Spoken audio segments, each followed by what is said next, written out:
Welcome, friends. Settle in for a tale where charm and shadows mingle at a country manor.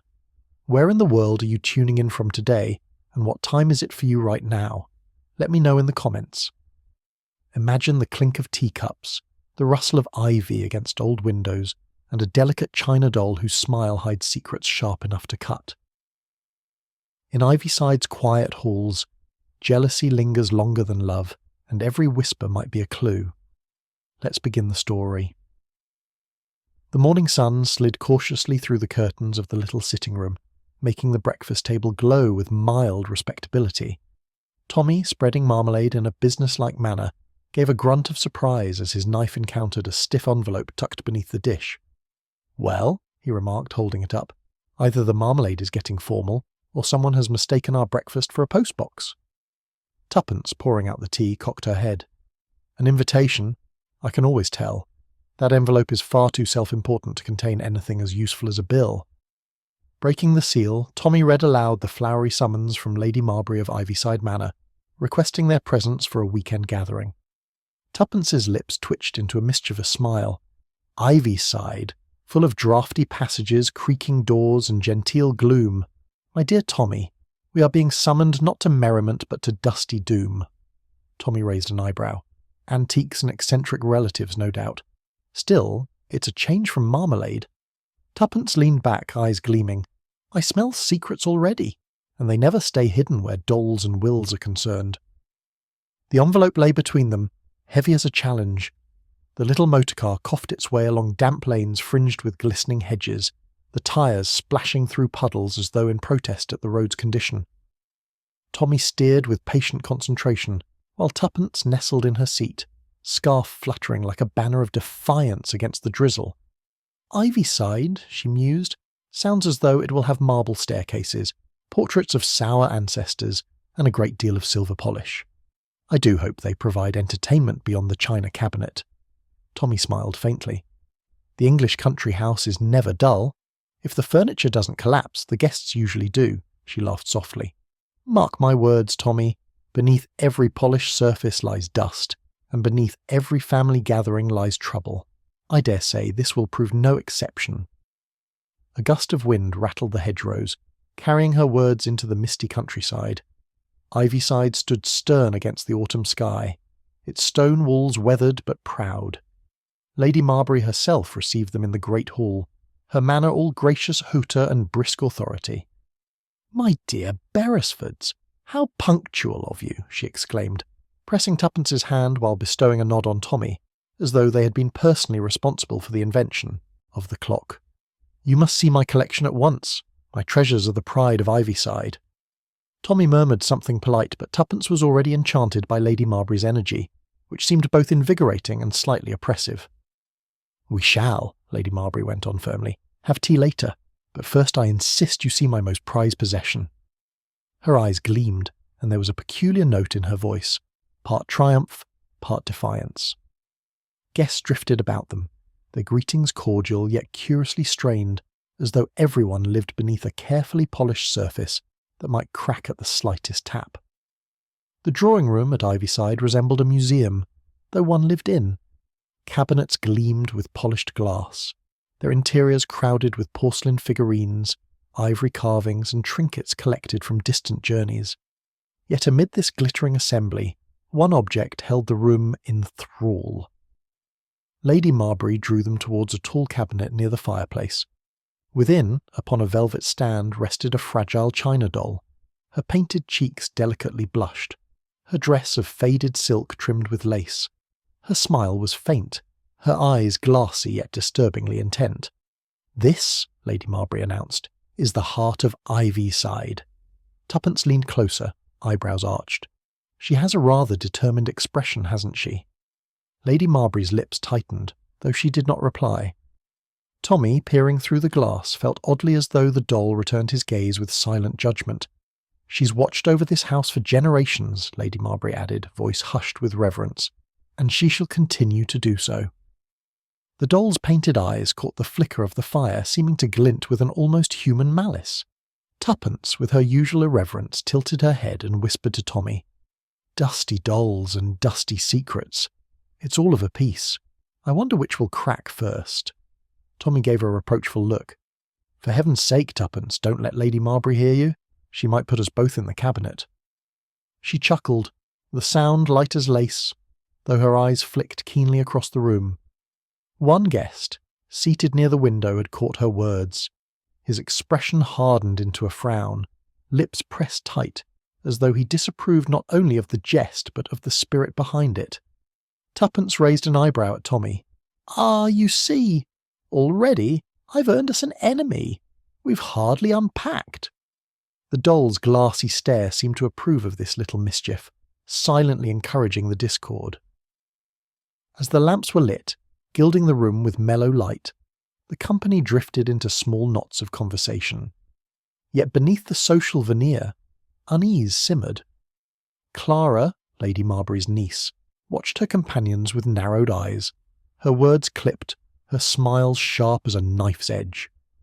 Geoffrey the collector hovered near the cabinets, his nervous fingers twitching as though longing to claim the treasures within. Mrs. Blair, with her perpetual air of amused detachment, drifted like a cat among canaries, listening more than she spoke. Tuppence, ever alert, sensed undercurrents with every gesture. A glance withheld, a hand tightened on a cup, a sentence stopped too soon. Lady Marbury, presiding at the centre, ignored it all with deliberate grandeur, as if her will alone could keep the cracks hidden. But cracks, as Tuppence well knew, have a way of spreading. The fire hissed and popped, throwing sparks into the dimming room. Tuppence, strolling idly with a glass in hand, paused near the mantel where two relatives stood close, voices low and urgent. "You cannot," one began, only to stop abruptly as she drew near. The silence that followed was louder than speech. Both turned, offering smiles too swift, too rehearsed, and excused themselves with hurried politeness. Tuppence, amused and intrigued, returned to Tommy. "Whispers by the fire always mean mischief," she said lightly. "I shall file that away for later." Tommy gave her a dry glance. "Don't you ever grow weary of ferreting out mysteries where there are none?" "Never," she replied, her eyes alight. "And in this house, I doubt I'll have to look far." Evening drew to its close with the household gathered once more about the fire. Shadows leapt upon the walls, settling uneasily over the cabinets of porcelain and ivory. The china doll, though enclosed in glass, seemed the truest presence of all, her painted lips curling in secret amusement, her eyes reflecting the restless flames. Tommy, watching, shifted uneasily. "Almost alive," he muttered under his breath. Tuppence caught his tone and smiled slyly. "She is only a doll, Tommy. But I grant you, she looks as though she's heard every secret in this house, and intends to tell none of them." He gave no answer, for the fire crackled, and in its flickering glow the doll's gaze seemed fixed not on the room, but on him alone. The drawing-room at Ivyside was handsomely proportioned, its polished furniture gleaming beneath shaded lamps. Yet as Tommy and Tuppence entered, it was not the room that caught their attention, but the people within it. At first glance, everything appeared genteel. Laughter chimed, cups clinked, and a polished civility reigned. But beneath the surface an undertone of hostility seemed to hum, faint but perceptible, like the vibration of a string pulled too tight. Tuppence, who never missed an atmosphere, leaned close. "This is no ordinary gathering, Tommy. Every smile here has teeth behind it." He gave her a dry look. "Perhaps it's just indigestion. Country house dinners can be rather heavy." Still, he noted the watchfulness in the room, the way conversations faltered when they entered, the guarded glances swiftly exchanged.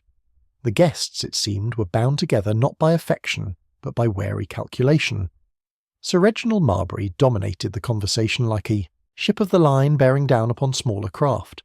Stout and ruddy, he swelled with his own importance, every anecdote an opportunity to remind his listeners of his illustrious forebears and the dignity of Ivyside's traditions. "My great-grandfather entertained the Prince Regent in this very room," he announced, gesturing with a hand that trembled slightly, though whether from age or vanity it was hard to say. "And my father, as you all know, was consulted by half the cabinet on matters of estate and duty." Tuppence murmured to Tommy, "The poor man is positively inflated with ancestry. One fears he may burst."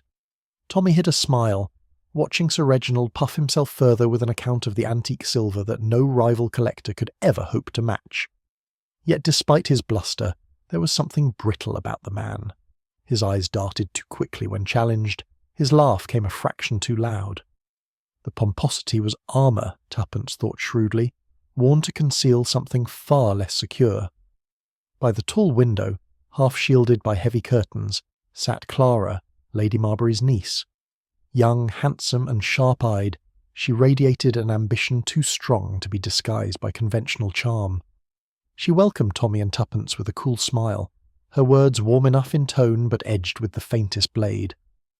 Ivyside is a place one grows to love, though some, of course, do not value it as they should. Tuppence caught the glance she cast across the room, where an empty chair seemed to stand in silent reference to an absent cousin. The remark, though apparently general, was barbed, and her satisfaction in making it was poorly veiled. She spoke glowingly of Ivyside's future, of what she herself might do to preserve its legacy, though beneath the words throbbed an unmistakable note of rivalry. Tuppence thought, with sudden clarity, that Clara loved Ivyside with a jealous fervour, a love that could sour into hatred if threatened. The smile remained fixed, but the steel beneath it glinted unmistakably. Hovering near one of the cabinets stood Geoffrey, a lean man whose spectacles flashed as he bent to peer too closely at porcelain. His fingers worried his cufflinks ceaselessly, and every so often he muttered to himself about value and provenance. "This collection," he said abruptly to Tommy, "is unique. Priceless, in fact. Quite wasted here, if I may say so. Lady Marbury has little notion of what she possesses." Tommy raised his brows politely, while Tuppence tilted her head, amused by the man's transparent envy. Geoffrey's eyes, darting toward the china doll, gleamed with almost covetous intensity. "You collect, then?" asked Tuppence sweetly. "Indeed, and I once made an offer for that very doll, an offer any sensible woman would have accepted." He bit off the sentence sharply, as though aware he had revealed too much. His cufflinks slipped again beneath restless fingers, betraying a nervous agitation his words tried but failed to conceal. Gliding through the company with the ease of a cat in familiar territory was Mrs. Blair. Middle-aged, trim, and forever wearing the faint smile of one who has discovered the world's secrets and intends to distribute them sparingly, she leaned close to Tuppence. "My dear," she murmured confidentially, "the tension here could be cut with a knife, have you noticed? Poor Clara fairly bristles every time her cousin's name is mentioned, and Geoffrey, positively eaten alive with envy. So unseemly." Tuppence listened, feigning mild interest, though inside she thrilled at the confirmation of her impressions. "And Sir Reginald," Mrs. Blair continued smoothly, "puts on a brave show, but he is not nearly as secure as he pretends. There are matters in the family history that are better left unspoken." Her eyes sparkled with the relish of half-revelations. "Oh, but I must not gossip," she concluded, then at once added, "though naturally one does hear things." She drifted away, leaving behind a cloud of innuendo that clung long after her departure. Tea was served with delicate cups and dainty sandwiches, but the atmosphere was far from tranquil. Conversation, forced at first, soon turned sharper, as though the steam rising from the teapots carried with it a sting of truth. A guest remarked innocently on the Marbury inheritance, and at once the air grew brittle. Clara laughed too quickly, Geoffrey choked on a scone, and Mrs. Blair leaned forward with eager eyes. Tommy, sipping steadily, caught Tuppence's glance across the table. She raised her brows in a silent commentary. The inheritance was the true battlefield here. When Clara's tongue slipped, referring to her cousin as though his future prospects were a threat rather than a promise, the silence that followed was heavy. Lady Marbury covered it with a crisp remark about the weather, but the damage was done. Tommy leaned back, his eyebrow lifting a fraction higher. Tuppence smiled faintly into her cup, sensing that the first fissure in civility had appeared. It was Lady Marbury herself who delivered the most disquieting revelation of the evening. Rising with a flourish, she tapped her cup against the saucer for silence. "You speak of inheritances and prospects," she declared, "but let me tell you this. The china doll is no mere ornament. It is mentioned in my will. The one who inherits Ivyside must also inherit her." The company stirred uneasily. Geoffrey's eyes widened with naked hunger. Clara stiffened as though struck, and Mrs. Blair's smile grew positively feline. Protection of the doll, Lady Marbury went on firmly, means protection of Ivyside itself. They are bound together. Tommy exchanged a quick glance with Tuppence. She arched her brows as if to say, "Now the doll has teeth as well as glass eyes." The room had chilled perceptibly, though the fire burned bright. The clink of cups resumed, fragile and nervous. Yet Tuppence, alert as ever, caught a moment that slipped beneath the notice of others. Across the table, Clara's gaze had sharpened into something venomous. It was not the doll she glared at, nor even Lady Marbury, but at the mention of her cousin, a shadow of hatred flared, quick and raw, in her eyes. Tuppence sipped her tea calmly, but her thoughts raced. Jealousy, she reflected, is always the loudest guest at such tables, though it speaks only in glances. The storm rose steadily after dinner, rattling the long windows of their guest room and sending draughts creeping beneath the door. Tommy sat on the edge of the bed, wrestling with the unfamiliar buttons of his borrowed dressing gown, while Tuppence brushed her hair with deliberate calm. "I don't care for dolls," she remarked, eyes glinting in the mirror, "especially not ones that watch you as though they're keeping accounts." Tommy gave a short laugh. "Nonsense. Painted eyes can't glare, however much you imagine it, though I grant you that particular doll has an unwholesome air." "Unwholesome?" Tuppence teased. "How scientific of you." She turned to face him, the brush still in her hand. "Tommy, did you notice Clara glaring when Lady Marbury mentioned her cousin? Jealousy is the real danger here, not porcelain." Outside, a shutter banged suddenly in the gale. Both turned at the sound, and for a moment the house seemed alive with secrets. The morning brought neither calm nor comfort. As they descended to the drawing-room, a cluster of anxious voices drew them forward. Lady Marbury, pale and outraged, stood before the cabinet, her hands trembling. "There!" she exclaimed. "Look what has been done!" The china doll, once flawless, now bore a cruel disfigurement. A fine crack etched across her porcelain cheek, as though struck in anger during the night. The tiny fissure marred her painted perfection, lending her smile an almost sinister twist. Clara clasped her hands in mock dismay. Geoffrey hovered near, spectacles flashing, his expression unreadable. Sir Reginald blustered behind them all, bellowing about sacrilege and ungrateful houseguests. Tuppence studied the damage closely. "It's not a fall," she murmured. "Someone touched her." Tommy beside her kept his voice low. "Or she chose her moment to break. Which possibility would you prefer?" Tuppence's lips curved slightly. "The first. Dolls don't conspire, Tommy. People do." The doll's cracked face seemed to confirm her words, as if mocking the household with her broken smile. The room buzzed with denials. Sir Reginald's face mottled with colour as he declared the incident barbarous. His words rang loudly, but his eyes darted nervously from one guest to another. "I won't have such disrespect in my house," he thundered. "Whoever laid hands on her will answer for it." Clara lifted her brows, feigning innocence, though her eyes gleamed with satisfaction. "Perhaps," she suggested sweetly, "it was an accident. Some of us can be careless without meaning to." Geoffrey shifted, muttering something about servants, though his tone lacked conviction. Lady Marbury silenced them with a raised hand, but the damage was done. Suspicion had been unleashed, and it settled upon each of them in turn. Tuppence exchanged a glance with Tommy, who noted wryly, "So many innocent faces, yet not one convincing." The crack in the doll's cheek was echoed now by the crack in their composure. Into the tense silence drifted Mrs. Blair, voice low, sweet and deadly. "You know," she confided to no one in particular, "such things rarely happen by accident. It is jealousy that breaks porcelain and sometimes hearts." The remark, offered with a smile, slithered into every ear. Clara stiffened, Geoffrey scowled. Sir Reginald's hand trembled against the mantel. "Really, Mrs. Blair," Lady Marbury snapped, "this is hardly the time for your insinuations." But it was too late. The poison was sown. Each guest avoided the other's eyes, as though to meet them might reveal guilt. Tuppence, observing keenly, thought that Mrs. Blair's tongue was as dangerous as any weapon. When the company dispersed at last, the whisper lingered like smoke in the air. Later that evening, the corridors of Ivyside lay cloaked in uneasy silence. Tommy and Tuppence, weary from strained politeness, returned to their room. As Tommy fumbled with the key, Tuppence bent to retrieve something from the floor.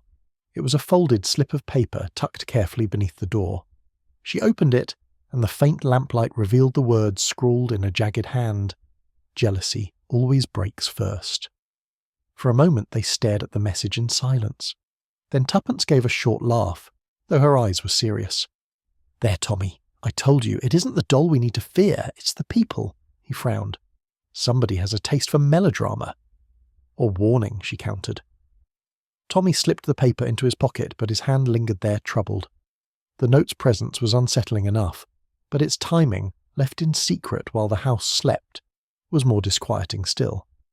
"Don't dismiss it as a prank," Tuppence said firmly, pacing the room while Tommy loosened his tie with deliberate calm. "Someone went to the trouble of writing this, slipping it under our door. They meant us to see it." Tommy gave her a wry smile. "Perhaps they thought we needed entertainment. After all, we're practically amateurs at this game." She ignored his attempt at levity. "It's a warning.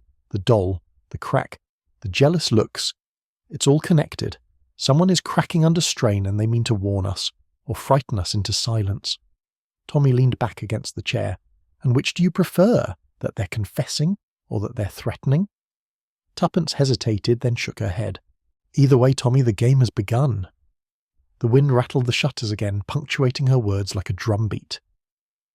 The clock had barely struck midnight when a sound broke the uneasy quiet. A soft tread passed along the corridor outside, slow and deliberate. Tommy was on his feet at once, slipping to the door. Tuppence held her breath, listening. The footsteps paused, then resumed, retreating steadily into the distance. He flung the door open. The corridor stretched away, dimly lit, empty except for the lingering echo of retreating steps. "Someone was here," he said quietly. Tuppence joined him at the threshold, peering into the shadows. The air felt thick with secrecy. "Following us," she whispered, "or warning us again." Tommy closed the door with measured calm, but his jaw tightened. "Well," he said, "we've been noticed. That should please you." She smiled faintly, though unease shadowed her eyes. "Yes, but I prefer being the hunter, not the prey."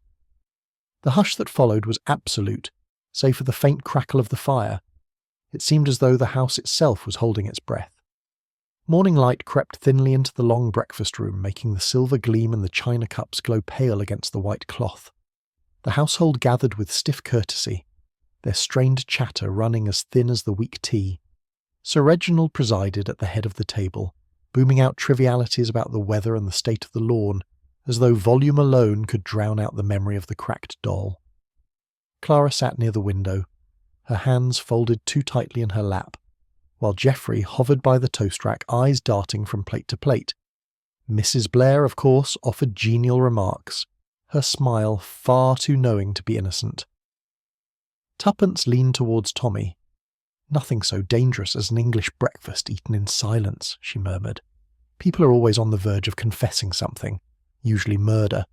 He gave her a reproving glance. "Or indigestion." The clink of cups punctuated their words, each sound sharp as a hammer blow in the strained quiet. Beneath the veneer of civility something simmered, waiting to boil over. The moment came with startling abruptness. One of the guests, a mild man who had barely spoken since their arrival, lifted his teacup, sipped, and then gave a sudden gasp. His hand shook violently. The cup slipped and shattered against the floor. With a convulsive jerk, he pitched forward, sending spoons clattering and chairs scraping as cries rose around the table. "Good heavens!" Lady Marbury cried, half rising, her face drained of colour. Clara screamed, leaping to her feet as though struck. Geoffrey dropped his knife with a clang and stood transfixed, pale and trembling.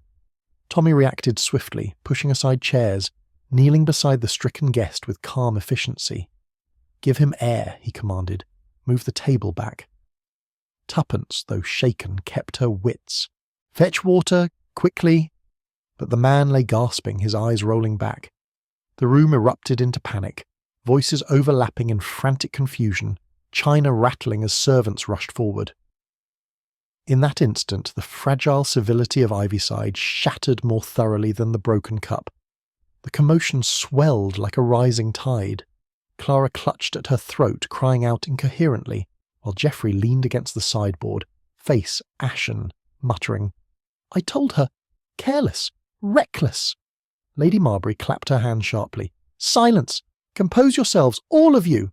This is my house, and I shall not have hysteria." Her words, imperious though they were, steadied the company slightly. The servants drew back, uncertain, hovering in the doorway. Tommy, kneeling, checked the man's pulse with professional briskness. "Alive, but faint.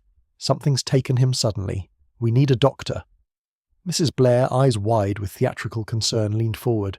"Such drama over breakfast. Oh, but how dreadful, how very dreadful."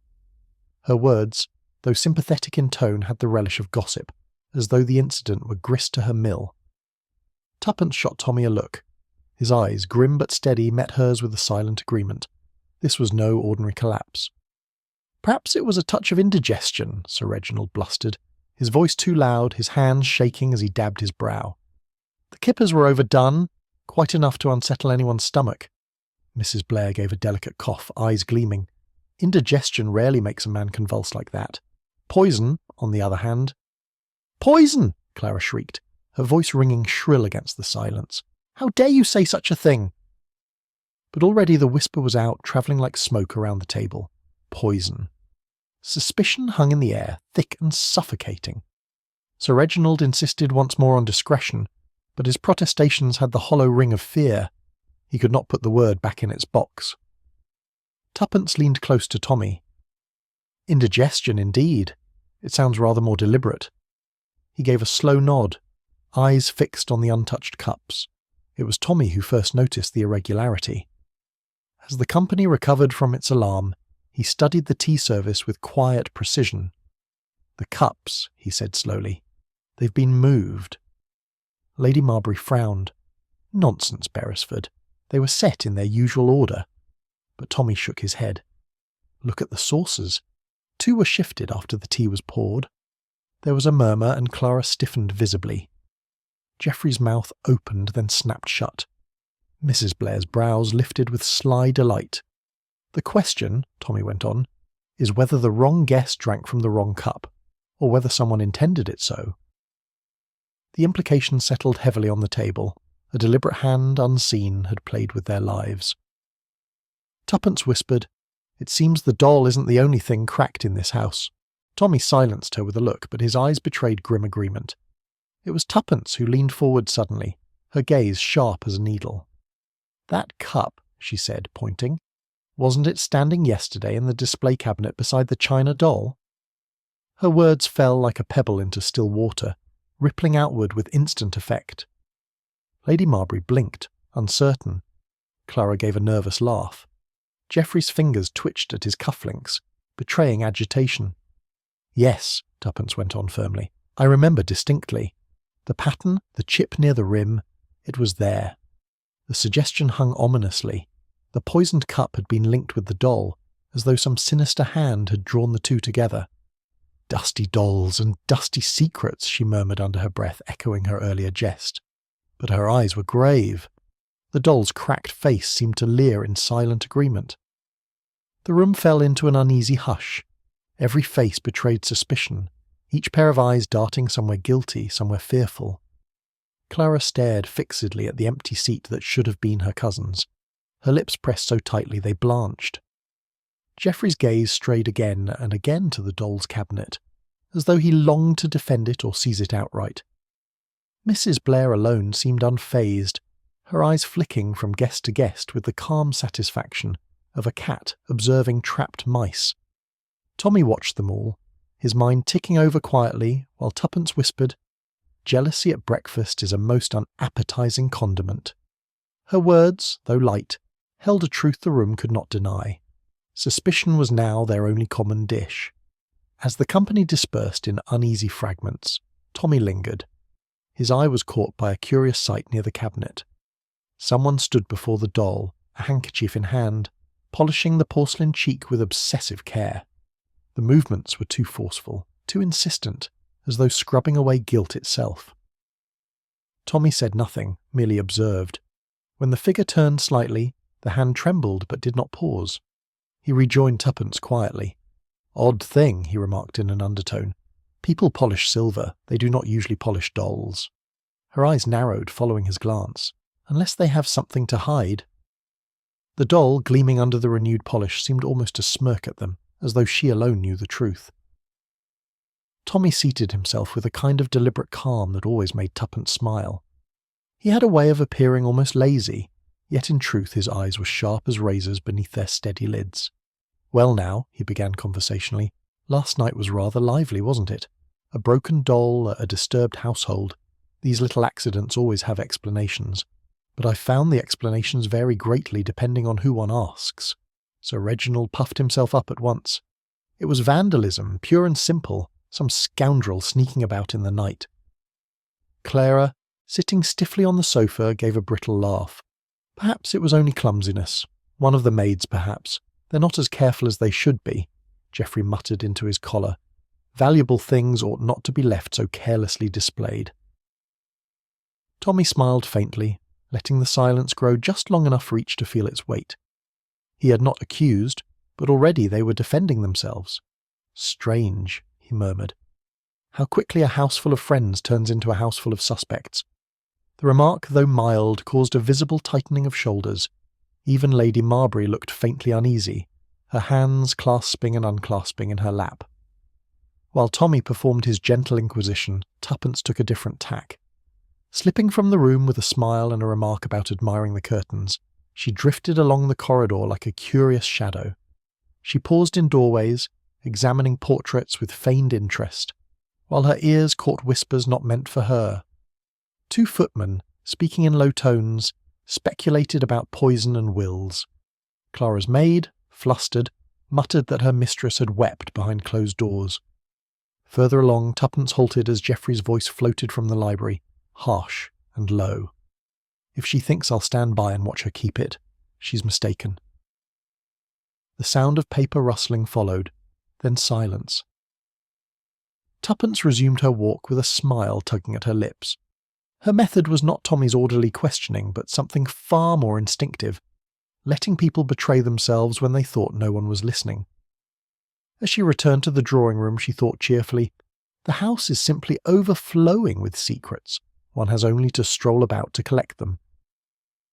Clara sat rigidly by the window, the light catching her pale features.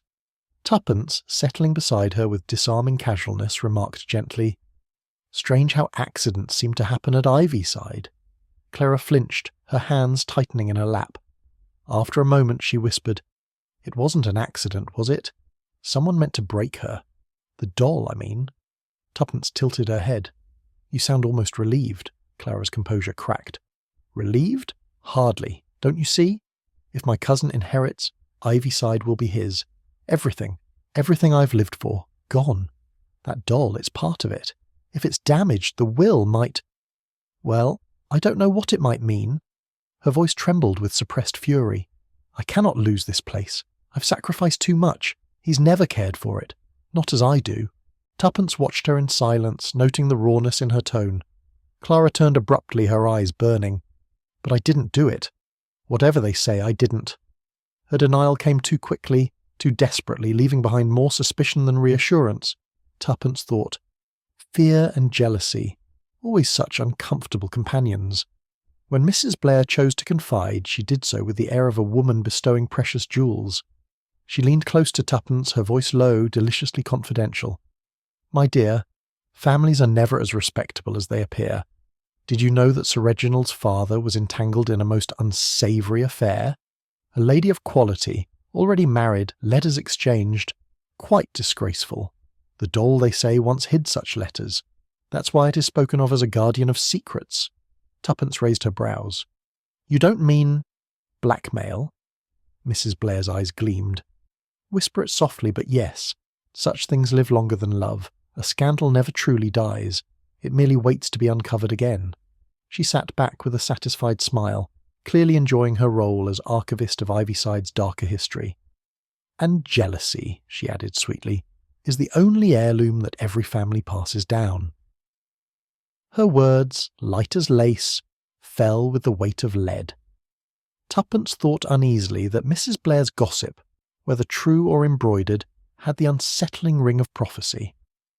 Geoffrey cleared his throat with unnecessary vigour, adjusting his spectacles as if they might shield him from scrutiny.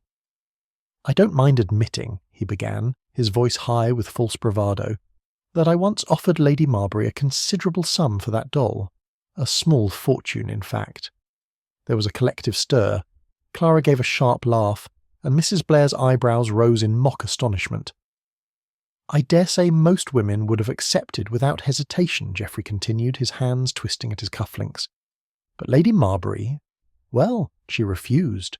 Said it was worth more than porcelain, more than money." "Which is quite a claim," Tommy observed mildly. "What did you suppose she meant?" Geoffrey's lips pressed into a thin line. "Some sentimental nonsense, no doubt. Family pride, heritage." His words faltered, as though even he did not believe them. Tuppence's eyes sparkled. "Or perhaps she meant secrets," she suggested softly. Geoffrey's silence was telling. His nervous fingers betrayed him long after his voice had ceased. It was Tommy who noticed the detail others had missed. He leaned closer to the doll, ignoring the gasps of protest from Sir Reginald, and ran a finger along her porcelain torso. "There," he murmured, "an irregular seam." Lady Marbury's face tightened, but she said nothing. With careful persistence, Tommy pressed at the edge until a small panel shifted slightly beneath his touch. A cavity opened, neat, deliberate, and unmistakable. Empty. The room seemed to lean forward, with the discovery. Clara's breath caught audibly. Geoffrey made a strangled noise of frustration. Mrs. Blair gave a little hum of satisfaction, as though a theory had been confirmed. "Clearly," Tommy said, straightening, "this doll was never just a doll. Someone once used it to conceal something." Tuppence's voice was low but steady. "And if it's empty now, then whatever it hid has already been removed." Lady Marbury's hands fluttered at her side, the first visible crack in her otherwise imperious demeanour. The emptiness of the chamber seemed more ominous than if it had contained a treasure. It meant a secret had once been here, and had now slipped silently into other hands. Mrs. Blair leaned forward with the air of a woman about to bestow enlightenment. Her eyes gleamed with mischief and something darker. "My dears," she whispered, "does no one recall the rumours? There was talk years ago that the doll once held a letter. Oh, quite a dangerous letter indeed," Clara frowned. "Dangerous? In what way?" Mrs. Blair's smile widened. "Why, compromising, naturally. They say it was written by a certain gentleman of importance to a lady who was not his wife. Love and betrayal, all neatly folded and hidden within porcelain. It was a perfect little vault for sin." Geoffrey gave an audible gasp. "Blackmail." Mrs. Blair lowered her voice to a purr. "So it was whispered. A family's good name kept safe, or threatened, by the secrecy of that doll." Tuppence exchanged a glance with Tommy. He raised his brows ever so slightly, but his eyes held gravity. If the doll had once hidden a scandal, then it might yet conceal, or expose, something equally ruinous. The whispers lingered, heavy as smoke, long after Mrs. Blair's words had ceased. The room grew oppressive with unspoken thoughts. Each guest seemed to regard the doll with fresh intensity, as though it were a judge ready to condemn them. Clara's eyes burned with restless calculation. Geoffrey glared with thwarted greed. Even Sir Reginald shifted uncomfortably, his bluster stripped away. Only Mrs. Blair looked amused, her lips curved in feline satisfaction. Tuppence broke the silence with a light laugh. "She makes quite the detective, doesn't she? That doll, staring us all down, weighing guilt and innocence alike. I must say, Tommy, she's proving better at it than you." Tommy gave her a dry look, but the quip did not dispel the heaviness. If anything, it sharpened it. The doll's cracked smile seemed to widen, mocking them all. Night fell thick upon Ivyside, pressing shadows into every corridor. When morning came, it brought with it another shock. The doll was no longer in her cabinet. She had been moved, deliberately, silently, to a different room. It was a parlour unused the previous evening, its curtains drawn, its air cold. There, upon a side table, the doll sat serenely, her glass eyes catching the pale moonlight that filtered through, the shutters. Lady Marbury's cry of outrage rang through the house. The others gathered, whispering fiercely, each denying involvement. Tuppence touched Tommy's arm, her voice low. She doesn't move herself. Someone carried her here, and someone wanted her found like this. The doll's empty cavity seemed to echo the silence, while her eyes glittered with unholy amusement. The greenhouse lay in a hush, broken only by the slow drip of water from hanging leaves. Warmth pressed against the glass panes, making the air dense with the scent of damp earth and roses gone slightly over. Tuppence slipped inside, breathing in the fragrance with an expression of mock solemnity.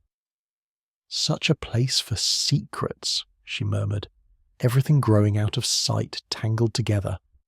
She moved slowly along the rows of pots, her fingers brushing against the glossy leaves, her eyes alert. It was not the flowers that interested her, but the people who sought refuge among them. Greenhouses, in her experience, encouraged confidences far more than drawing rooms. Her instinct proved correct. From the far end, she heard the quick intake of breath that betrayed another presence. Tuppence smiled faintly and advanced with the patience of a cat on the trail. The orchids shimmered in the mist, their heavy blooms bending under the damp, and there, half hidden behind them, stood Clara, rigid, pale, and startled at being found. The air between them seemed suddenly to thicken, as though even the roses knew what lay unspoken. Clara's composure cracked the moment she met Tuppence's gaze. Her hands clenched around the edge of the potting table, knuckles white against the dark soil. "You think I wanted this?" she burst out before Tuppence had said a word. "That I could have broken that doll, poisoned a cup, spread fear through this house. But I didn't. I wouldn't." Her voice trembled and yet her eyes blazed. "Yes, I hate him. My cousin. I'll say it plainly.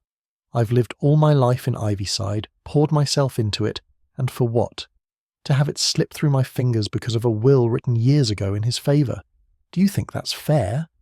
Tuppence said nothing, only tilted her head, inviting more. Clara's breath came sharp and quick. "I have thought. Yes, I have thought of desperate things. Who wouldn't? But never murder. Not that." Her shoulders sagged, the passion of her words leaving behind only exhaustion. For a moment she looked less like a calculating heiress, and more like a frightened girl fighting shadows she could not defeat. Then she straightened abruptly, colour flooding back into her cheeks. "I won't be accused, Mrs. Beresford. Not by you. Not by anyone."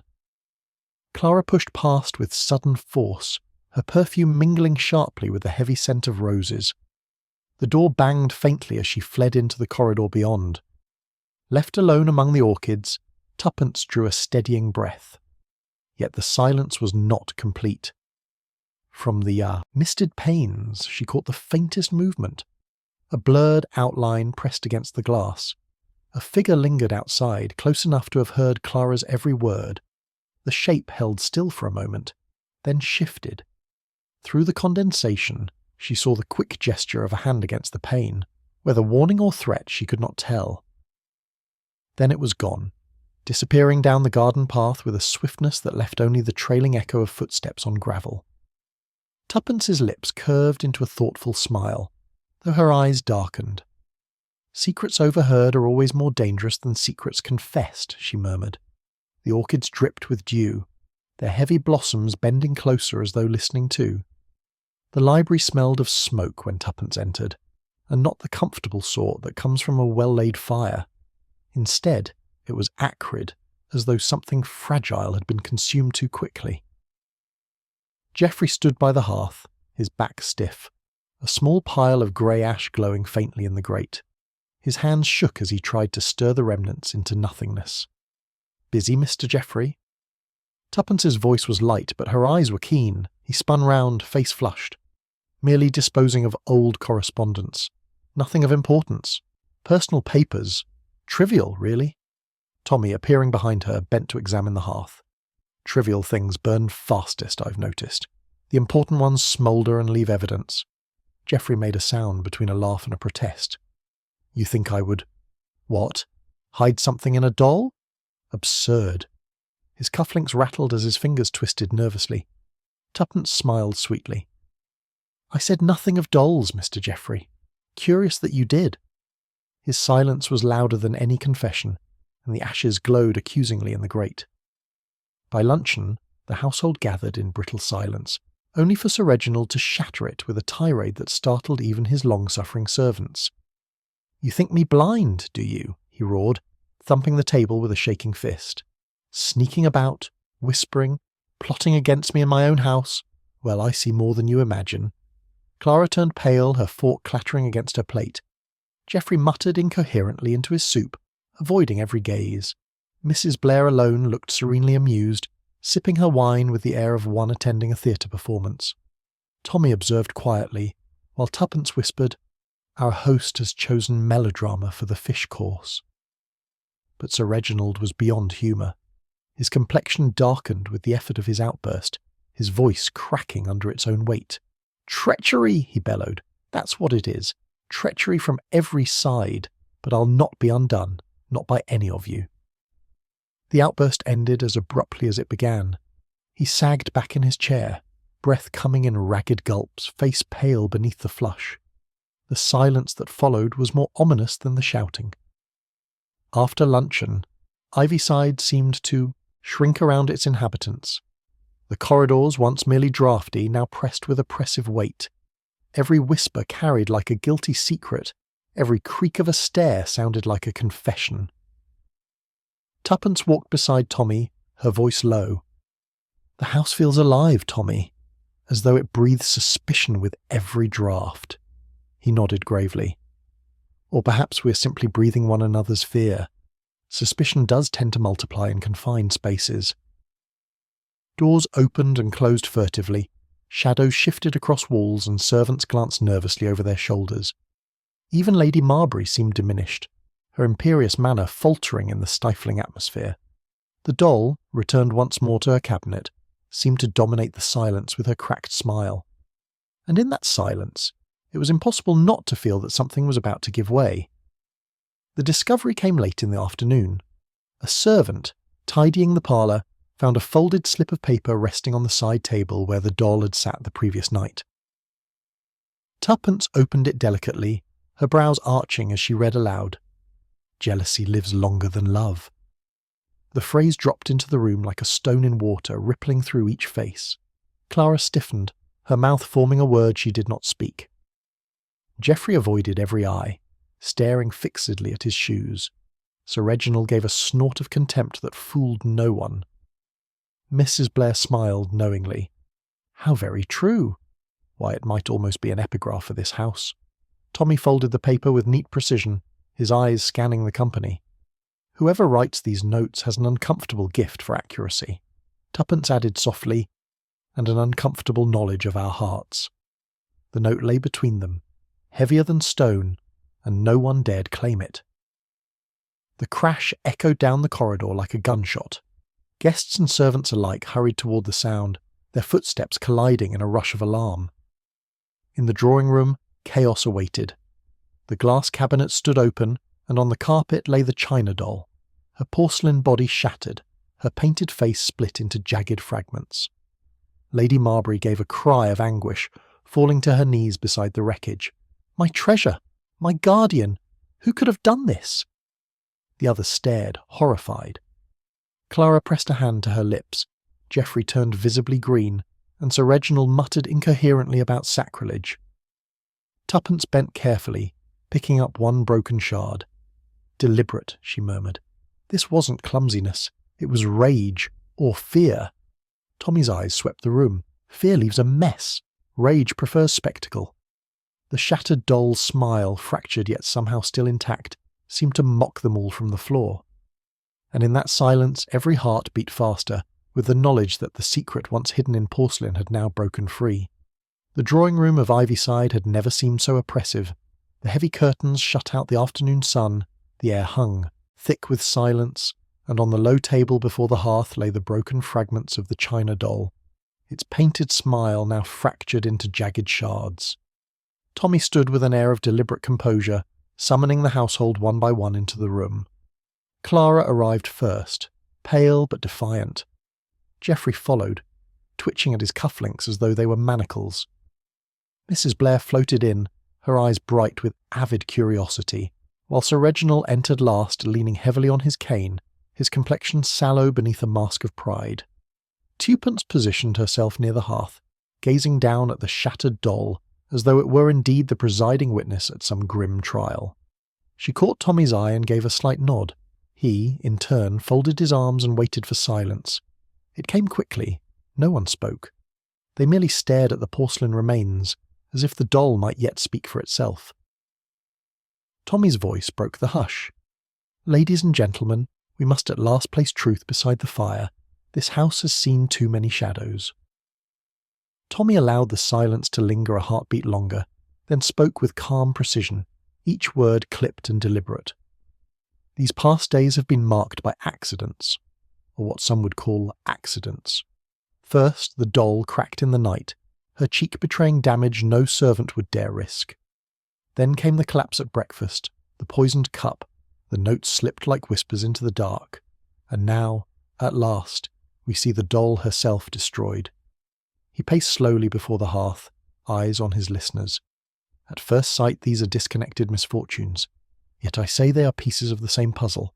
The doll was not merely an ornament, nor was her crack a meaningless blemish. She was the key."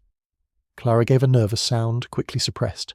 Geoffrey's hands tightened until the knuckles whitened. Sir Reginald's cane thumped once against the floor. Tommy's tone softened slightly, but the steel remained beneath it. Someone feared what the doll concealed. Someone sought to suppress it by breaking porcelain, by scattering suspicion, by nearly turning breakfast into a funeral. He paused, letting the weight of his words rest upon them. Tuppence smiled faintly into the silence, as though enjoying the drama. "Well, Tommy," she murmured, "do tell us what our little lady was hiding." Tommy inclined his head toward the fragments of the doll. When her cheek fractured, a slip of paper was dislodged from the cavity within, folded, brittle, but legible. Not a love letter, not some long-dead scandal, but something far more decisive. A will. A murmur rose. Lady Marbury covered her mouth with a trembling hand, and Clara stiffened, her eyes flashing with dread. "Yes," Tommy continued evenly, "a will made by the late Mr. Marbury, naming as heir not the expected successor but Clara's cousin. The estate, the fortune, Ivyside itself, all shifted in a single stroke. Clara's expectations gone!" Clara gasped as if struck. "It cannot be true. He promised me. He always promised." Tommy raised a hand. "Yet the document exists. The crack revealed it, as cracks so often do.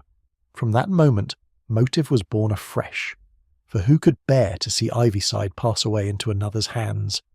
The room seethed with tension. Geoffrey muttered angrily, "So that was it? That was why?" and then checked himself, his mouth snapping shut. Mrs. Blair leaned forward, eyes bright. Oh, how deliciously dramatic. Fortune, envy, and betrayal, all wrapped in porcelain.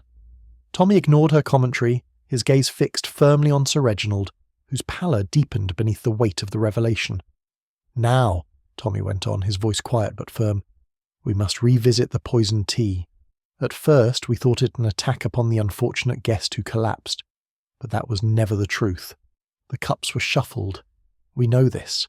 The wrong lips drank the deadly draught." He looked steadily at each in turn. The poison was meant for the heir, the cousin whose inheritance would strip Clara of her hopes and place Ivyside beyond Sir Reginald's control. But fate, or haste, turned the scheme awry, and another drank in his stead. Clara's eyes widened, horrified. "You think it was I?" Tommy shook his head.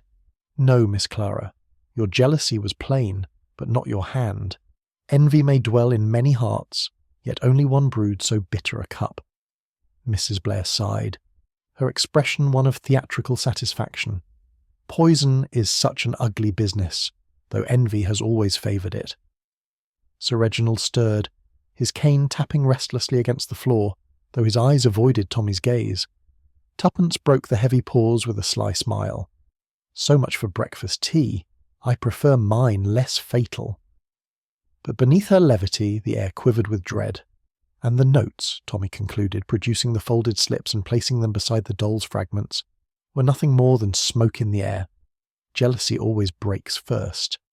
Jealousy lives longer than love. They were meant to mislead, to stir suspicion in every direction, to make each of you feel the chill of guilt. Mrs. Blair chuckled softly. Effective, I must say. Even I shivered. Tommy's eyes swept the room. But deception of this sort often tells us more than the truth. For who but the real culprit gains from scattering suspicion so widely? Who else stands to hide his crime by making jealousy the villain of us all? He paused, and Tuppence stepped lightly into the silence, her voice carrying with effortless clarity. Yet sometimes jealousy is not merely a mask. Sometimes it is the very hand that wields the poison, that smashes porcelain, that trembles even now. All eyes turned instinctively towards Sir Reginald. His complexion had turned a dreadful shade of grey, and his hand clutched the arm of his chair as though the weight of truth pressed down upon him. The silence held, thick, waiting for what must come next. The drawing-room had grown thick with unease. Tommy's voice, calm though it remained, seemed to draw invisible lines that narrowed upon the guests one by one. Clara, her face blanched, flung up her hands. "I swear it was not I. Yes, I dreaded losing Ivyside, but fear does not make me a poisoner." Her protest rang out too loudly, and her breath shook in its aftermath. Geoffrey stammered next, his habitual twitching at his cufflinks betraying more than his words. I merely wanted the doll, nothing more. I'd pay, I'd bargain, but never—" His voice dwindled, eyes cast to the floor. Mrs. Blair, by contrast, seemed positively enlivened, her smile sharp as a pin. She leaned back in her chair, watching the others squirm. "How very diverting," she purred. "One would almost forget there is a murderer among us. So entertaining are these denials." The fire crackled, throwing sharp shadows across strained faces. Each denial only deepened the sense of inevitability, as though the circle of suspicion had drawn itself tighter with every breath. Tommy's eyes lingered longest on Sir Reginald, whose restless tapping of his cane grew louder in the silence. It was at that moment that Tuppence broke in, her tone deceptively light, though her eyes gleamed with quick intelligence. "If we are to deal in denials," she said, "perhaps we should consider the evidence no one wished to notice. I, for one, always notice the smallest things. Buttons out of place, tea too sweet, or, in this case, a hand too peculiar." Clara frowned. "What do you mean?" Tuppence leaned forward, her voice gaining weight. "On the morning after the poisoned tea I observed the doll being polished. Not gently, not reverently, but with an almost feverish intensity. And the hand that polished it, it was the left." A rustle stirred the company. She smiled faintly.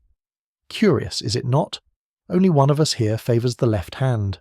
The same hand that clutched a cane at luncheon. The same hand that trembles even now." All eyes turned, slowly, inexorably, towards Sir Reginald. His fingers tightened on the cane, his jaw set, but the colour drained steadily from his cheeks. Tuppence folded her arms with a small note of triumph. "I dare say the doll has been a better detective than most, but even porcelain cannot conceal the truth from careless gestures." For a moment Sir Reginald attempted his old bluster. He drew himself up, chin high, voice cracking into forced grandeur. "Absurd! A trifle! Must I endure these childish accusations in my own house?" But the words faltered almost at once.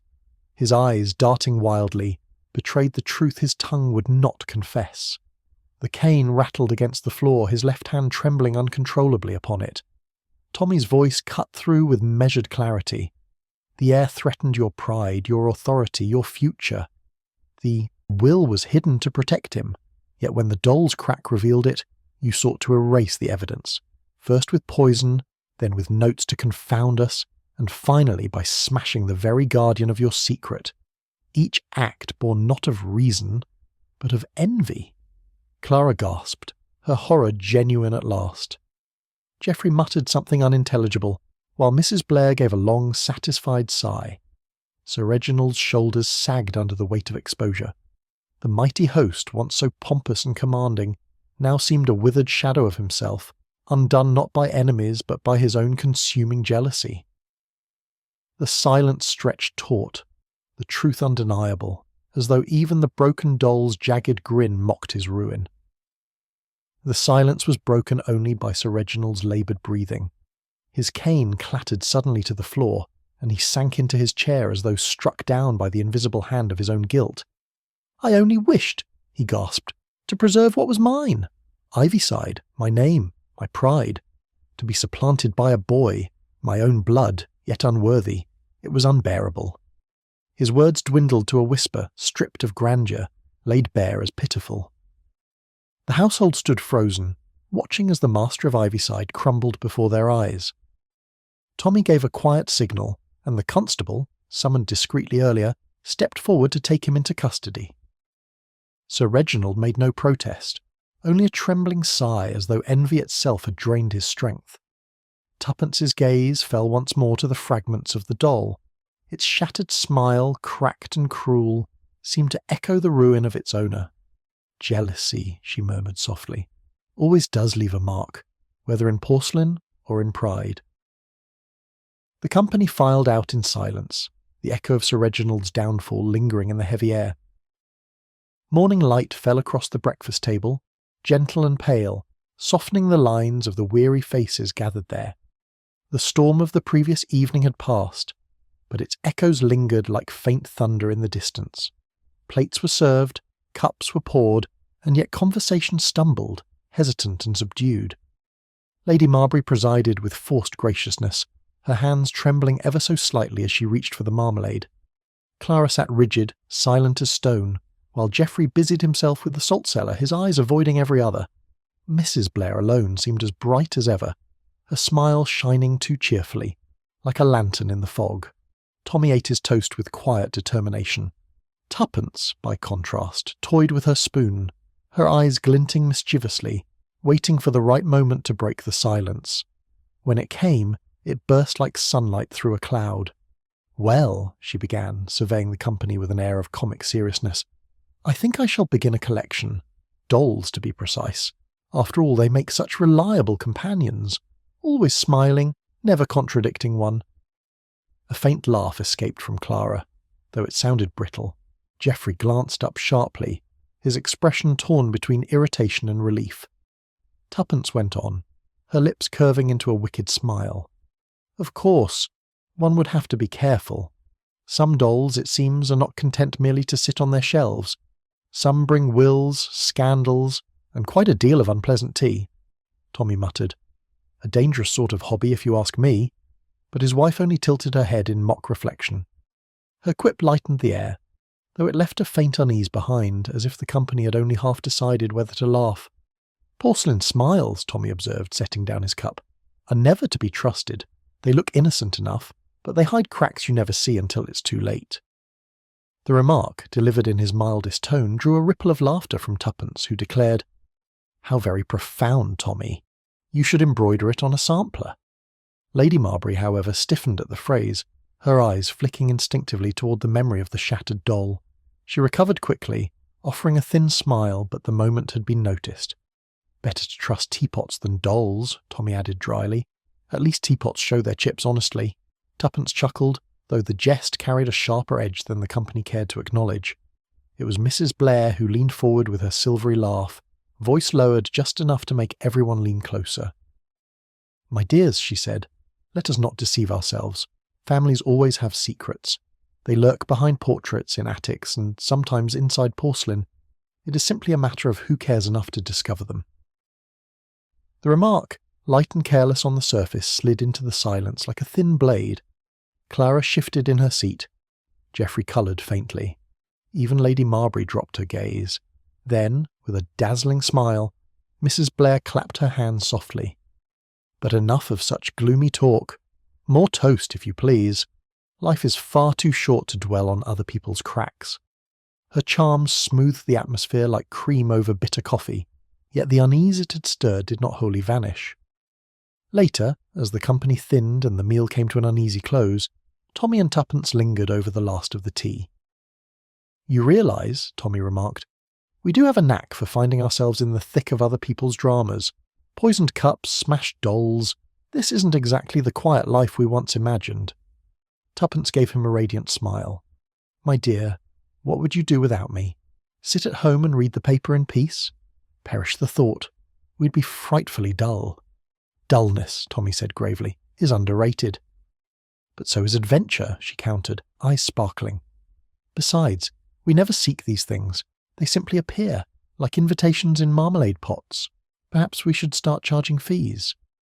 Beresford and Beresford, purveyors of puzzle solving, Tommy groaned. We'd starve within the week. Yet even he smiled, the heaviness of the house lifting fractionally in their banter. Still, as Tuppence reached for her hat, her expression sobered. Adventure may find us whether we seek it or not, Tommy. I think it always will. They left Ivyside at last, the great house looming behind them, its windows glimmering faintly in the autumn light. A carriage rattled down the drive, carrying away the remnants of scandal and sorrow, but the air seemed no lighter for it. Tuppence paused by the doorway, her eyes drawn back to the fragments of porcelain still resting in their box upon the sideboard. She bent, lifted one, and held it thoughtfully in her hand. The painted eye, cracked yet strangely vivid, seemed almost to watch her. Funny, isn't it, she said softly, how easily something breaks, and how the crack always shows no matter how carefully you try to hide it. Tommy joined her, his voice steady. Dolls and people both. Pride, envy, they don't mend neatly. She let the shard fall back among its fellows with a faint clink. Jealousy always leaves its mark, she whispered. As they stepped into the fresh air, the weight of the house behind them, Tuppence slipped her arm into Tommy's. He gave it a reassuring squeeze, though his eyes remained thoughtful. Ivyside's windows glimmered once more, as though the house itself had heard her words and agreed. The echoes of Ivyside linger, with the doll's shattered smile reminding us that jealousy leaves cracks no hand can mend. Pride, envy, and secrets turned a quiet country house into a stage for ruin, yet in the end truth revealed itself, however bitter. But what do you think? Would you have noticed the polished left hand in time, or do you believe justice took too harsh a shape for Sir Reginald? Share your thoughts in the comments. I'd love to know. And if you enjoyed this story, don't forget to like, share, and subscribe for more mysteries.